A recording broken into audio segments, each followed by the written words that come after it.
හරි. ඊට පස්සේ බලන්න පුතේ 37 වෙනි ප්‍රශ්නේ. වෘත්තාකාර පහන් වැටක් වටා සමාන පරතර සහිතව පහන් 12ක් තබා තිබේ. එහි 3 වෙනි පහන ඉදිරියෙන් තිබෙන්නේ කීවෙනි පහනද කියලා අහනවා. අපි ඉස්සෙල්ලාම බලමු පුතේ මේ වාගේ ගැටලුවක් කොහොමද අපි සාමාන්‍ය ක්‍රමෙන් හදන්නේ කියලා. වෘත්තාකාර පහන් වැටක්ලු තියෙන්නේ. වෘත්තාකාර පහන් වැටක්. අපිට සාමාන්‍ය ක්‍රමයට හදනවා කියන්නේ පුතේ රූප සටහනක් උපයෝගී කරගෙන ගැටලුවට අදාළ පිළිතුර හොයාගන්න එක. අපි වෘත්තේ වටේට පහන් එකින් එක ස්ථානගත කරලා හොයාගන්නත් පුළුවන් 3 වෙනි පහන ඉදිරියෙන් තිබෙන්නේ කීවෙනි පහනද කියලා. අපි දැන් පුතේ පළවෙනි පහන අපිට මේ කියන ඕනම ස්ථානයකින් තියලා පටන් ගන්න පුළුවන්. අපි මෙතනින් පටන් ගමු.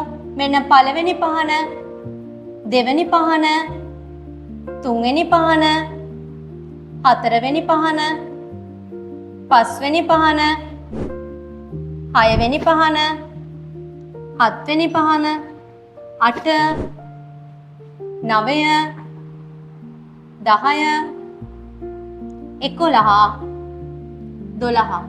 ඔන්න අපි වෘත්තාකාර පහන් වැටක සමාන පරතර ඇතිව පහන් 12 තිබ්බා. ගානේ අහන්නේ පුතේ 3 වෙනි පහන ඉදිරියෙන් තියෙන පහන මොකද්ද කියලා.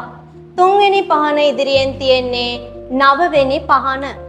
දැන් පුතේ අපිට මේ ගැටලුව රූප සටහනක් යොදාගෙන විසඳ ගන්න පුළුවන් උනේ මෙතන පහන් 12ක් වගේ පුංචි ප්‍රමාණයක් දීලා තියෙන නිසා. පුතාලා පොඩ්ඩක් හිතන්න මෙතන දුන්නා පහන් 50ක්, පහන් 60ක්. මේ විදිහට දුන්නොත් අපිට රූප සටහනක් වටේට පහන් 50ක් අඳින්න, පහන් 60ක් අඳින්න යන්න බැහැ. එහෙනම් පුතේ අපිට පුළුවන් මේක කෙටි ක්‍රමයක් භාවිතා කරලා පහසුවෙන් උත්තරේ හොයාගන්න. මම පුතාලට කියලා දෙන්නම් මෙවැනි ගැටලුවක් පියවර දෙකකින් කෙටි ක්‍රමයක් භාවිතා කරලා හොයාගන්න විදිය. පළවෙනි පියවර පුතේ පහන් ගණන දීලා තියෙන පහන් ගණන අපි බෙදනවා දෙකෙන්. අනිවාර්යයෙන්ම පුතේ මෙතනදී අපි බෙදීම කරන්නේ දෙකෙන් පමණමයි. පහන් ගණන දෙකෙන් බෙදා ගන්නවා පළවෙනි පියවර විදිහට. ඊළඟට පුතේ අපි දෙවෙනි පියවර විදිහට කරනවා දී ඇති පහනට. මොකද්ද පුතේ මෙතන දීලා තියෙන පහන? දී ඇති පහන තමයි 3 වෙනි පහන. දී ඇති පහනට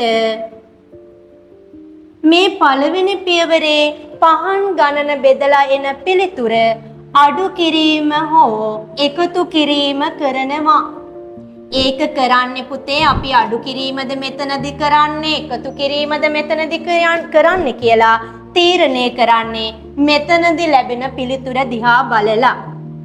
එහෙනම් මෙන්න මේ කියවන මෙන්න මේ පියවර දෙක ඔස්සේ අපි මේ ගැටලුව විසඳ ගමු.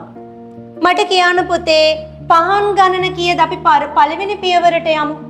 පහන් ගණන මෙතනදී 12ක් විදියට තමයි දීලා තියෙන්නේ. එහෙනම් මම කිව්වා පහන් ගණන අපි බෙදන්නේ දෙකෙන් පමණමයි. 12 දෙකෙන් බෙදාම උත්තරේ එනවා 6ක්. ඊළඟට පුතේ දෙවෙනි පියවරේ කියනවා දී ඇති පහනට මෙතන ලැබුණු උත්තරය එකතු කිරීම හෝ අඩු කිරීම කළ යුතුයි කියලා. දී ඇති පහන තමයි පුතේ 3 වෙනි පහන ඉදිරියෙන් තියෙන්නේ කුමන පහනද කියලානේ අපිට ප්‍රශ්නේ අහන්නේ. එතකොට දීලා තියෙන පහන තමයි 3 වෙනි පහන. එතකොට මට කියන්න පුතේ 3 වෙනි පහනෙන් පහනට 6ක් එකතු කරනවද අඩු කරනවද? 3න් 6ක් අඩු කරන්න අපිට බෑ. එහෙනම් 3ට 6ක් එකතු කරන්න තමයි වෙන්නේ. 3ට 6ක් එකතු කරාම 9යි උත්තරේ. බලන්න අපි රූප සටහන ඇදලා ගත්ත උත්තරේ මේ නේද අපේ කෙටි ක්‍රමයේ තුනත් ඇවිල්ලා තියෙන්නේ. හරි. එහෙනම් පුතේ 3 වෙනි පහන ඉදිරියෙන් තියලා තියෙන පහන 9 වෙනි පහන. අමතන්න 0.77යි 447යි 0.331 දේශේ මහා නැන පහන School of Professional Studies.